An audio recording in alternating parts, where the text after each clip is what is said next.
ওকে মিষ্টি খাওয়া। বড় মিয়া, তুমি তুমি আমার ছোট বোনকে বিয়ে করতে আসছো? আলহামদুলিল্লাহ, আগামী বৃহস্পতিবার গায়ে হলুদ, শুক্রবার বিয়ে, দোয়া করো। অসম্ভব, আমি তোমাকে পছন্দ করে আমি তোমাকে বিয়ে করব। কি? আমি নিজে বিয়ে না করে আমার ছোট বোনকে বিয়ে করাইতেছি, আর সেই তুমি আমার ছোট বোনকে বিয়ে করতে আসছো? মা, এই বিয়ে হবে না, কারণ এই ছেলেকে আমি পছন্দ করি, ওকে আমি বিয়ে করব। কিন্তু সেতু, আমি তো মিতুকে বিয়ের জন্য পছন্দ করে ফেলছি। আর সেতু, আমি তো তোমাকে পছন্দ করি। আর আমার পছন্দ হয়েছে ছোট মিয়াকে।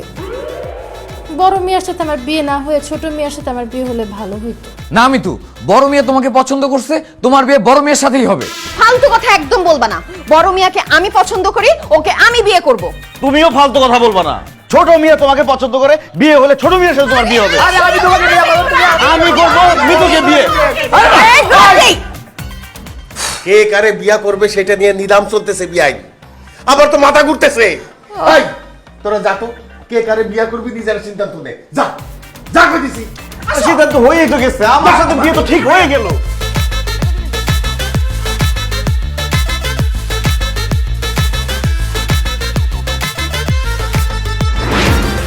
বড় মিয়া, তুমি যদি বলো তুমি মিতুকে বিয়ে করবা, আরেকবার যদি বলো আমি ছাদ থেকে লাফায় পড়ে নিজেকে শেষ করে দিব। ছোট মিয়া, তুমি যদি আরেকবার বলো তুমি আমার আপুকে বিয়ে করবে, আমিও ছাদ থেকে লাফায় পড়ে নিজেকে শেষ করে দিব। আমি কি করবো বলো? আমি তো তোমার আব্বুকে ভালোবাসি, আমার মন প্রাণ দেহ সব তোমার আব্বুকে দিয়ে বসে আছি আমি।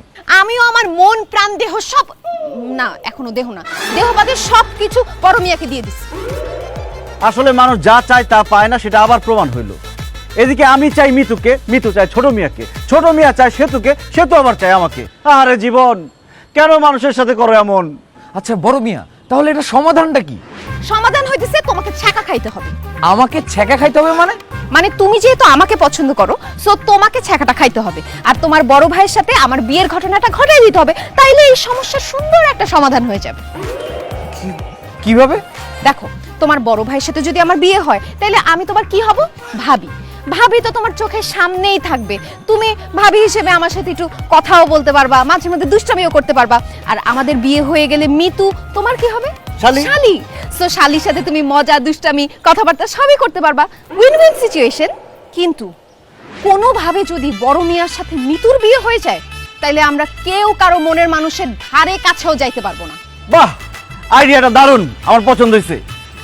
কিন্তু ছোট মিয়া ছ্যাঁকা খাবে, এটা আমি মেনে নিতে পারবো না। বড় মিয়া, কোনো এক কবি বলেছিলেন, তুমি যাকে ভালোবাসো তাকে তুমি বিয়ে করো না, যে তোমাকে ভালোবাসে তুমি তাকেই বিয়ে করো। যেহেতু সে তো আপনাকে ভালোবাসে, তার মানে সে আপনাকে ভালো রাখবে, সুখেও রাখবে। আপনার এই সুখের জন্য আর ভালো থাকার জন্য আমি ছ্যাঁকাটা মেনে নিলাম, সেতুর সাথে আপনার বিয়ে হবে। কিন্তু কোনো কিন্তু নাই বড় মিয়া, চলেন আব্বাকে গিয়ে বলি আপনি সেতু ভাবিকেই বিয়ে করবেন। আসেন।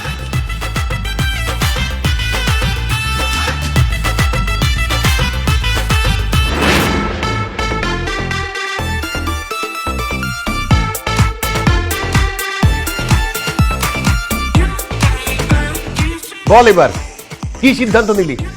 আব্বা, সিদ্ধান্ত একটু অদল বদল হয়ে গেছে। কিরকম? মানে বড়টার সাথে বড়টা, ছোটটার সাথে ছোটটা। বুঝি নাই। মিতুর তো এখনো বিয়ের বয়সই হয় নাই, এই জন্য আমার বিয়ে হবে সেতুর সাথে। আলহামদুলিল্লাহ, আমার ছেলের বিয়া হইলেই হইল, আমার কোনো সমস্যা নাই। বিয়াই, আপনার কোনো সমস্যা আছে? জি না, আমারও কোনো সমস্যা নেই। তাহলে কথা ওইটাই, বৃহস্পতিবারে গায়ে হলুদ, আর শুক্রবারে বিয়ে। আলহামদুলিল্লাহ। আলহামদুলিল্লাহ। আর আমি বাসর ঘর সাজাবো। আর তারপরের দিন আমি আবার বেড়াতে আসবো। বড় মিয়া, দেখা হবে বাসার ঘরে।